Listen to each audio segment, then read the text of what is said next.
Big day for Nubbly. We're building you a pond, little buddy. So instead of being inside of this 70-gallon terrarium, you're gonna be in a new pond. That's right, we are building a pond on the side of the house right there for Nubbly, my baby snapping turtle. And when I say baby snapping turtle, I mean she's about 6 years old, but she's still considered tiny in the realm of snapping turtles. My amazing friend Greg Whitstock, the master of aquascapes, is going to be here today with Ed, the pond professor, to put in this pond.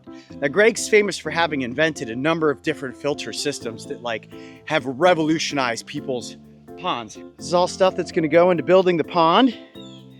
I think I ordered 2 tons of boulders. I guess that looks like 2,000 pounds. All right, here we go. Coyote Peterson is officially building a pond. Now, ever since I was a kid, I really wanted to have my own tiny private pond. And last November, I was standing here in my backyard, and this little curve here that's between the sidewalk and the house and my basketball court looked like it was the perfect spot to build a pond. So I sent a picture to Greg and was like, can we build a pond right there? And he's like, you better believe we can build a pond right there. Let's do it next June. Now they're putting down this plywood so that when the excavator is on this stamped concrete, it doesn't mess it up. Look at it go! Woo! Let's dig!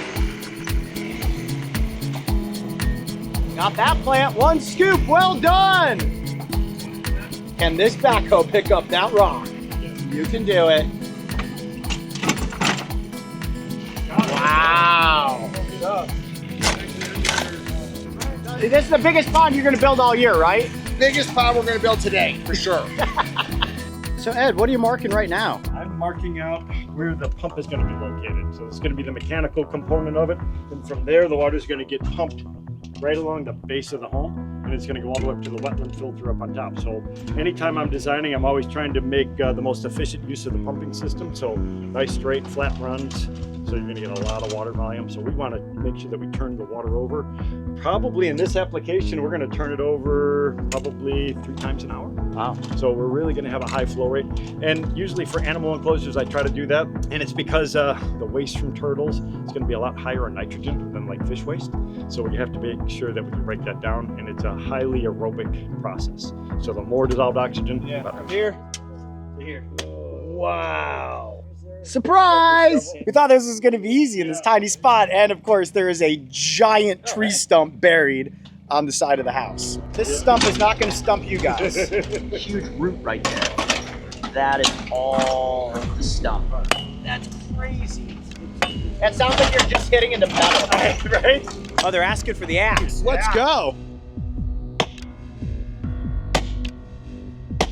I would have cut my foot off, for sure. I don't think this is coming out. No? I don't think so. The concern is if those keep going underneath the concrete and if we start pulling, I don't want to Break the concrete. fracture. So what we're talking about is getting a stump grinder.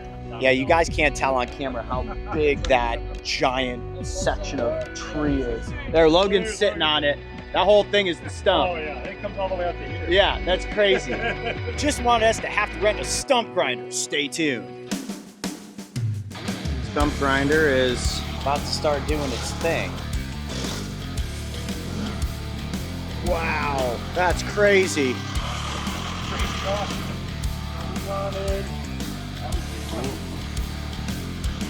Making progress. We're almost down to the bottom of it. It is so anchored in there. It's crazy. Makes you really wonder, how did humans build the pyramids?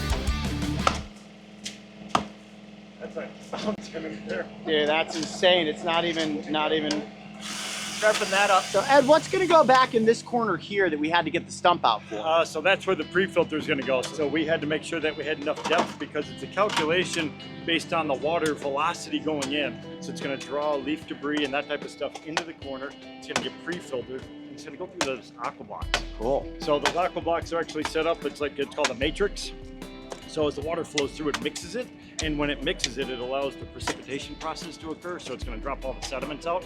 It's really important because we don't want sediments going to the biofilter. Okay, well, we're making some crazy progress. We are. The stump is gone. The pond building continues. Look at this little section. It's like a hot tub. So all this is the grunt work.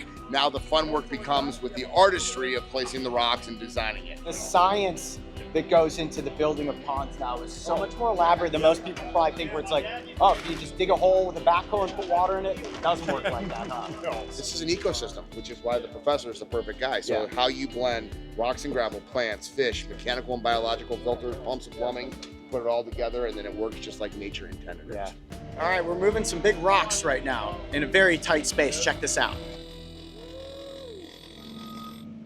The rock is so heavy, we have to put people on the back of the excavator so that the rock doesn't tip it over.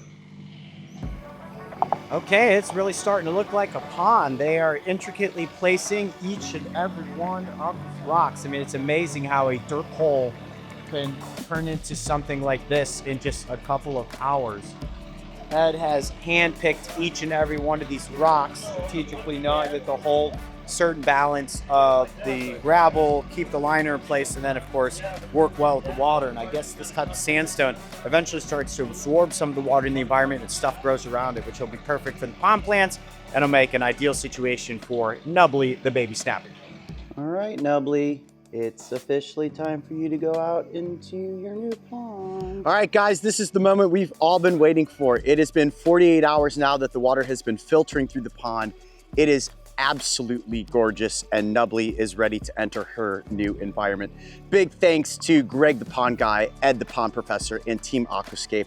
This pond is beyond my wildest expectations, and you guys may notice in this episode how it kind of goes from the pond being partially built to then them introducing me to the finished product. So make sure to head over to their channel to see all of the actual reveal itself.